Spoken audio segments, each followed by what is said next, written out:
Hello everyone! Good morning! Happy Sunday! Welcome to my vlog.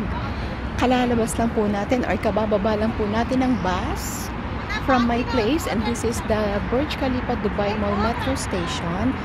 Ililibot ko po muna kayo dito. Ayan, pupuntahan po natin yung sinasabi ko sa inyo na fountain, and then sa harap po ng Burj Khalifa magsi-selfie tayo.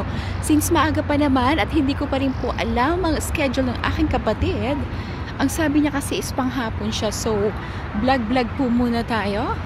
Welcome to my reels, welcome to my YouTube channel. Ayan po ang Sofitel, isa sa mga sikat na hotel na pinag-stayan ng mga foreigner from other country. So, ayan. Kita nyo naman siya, o diba? Ang ganda-ganda. Ayan, vlog po muna tayo.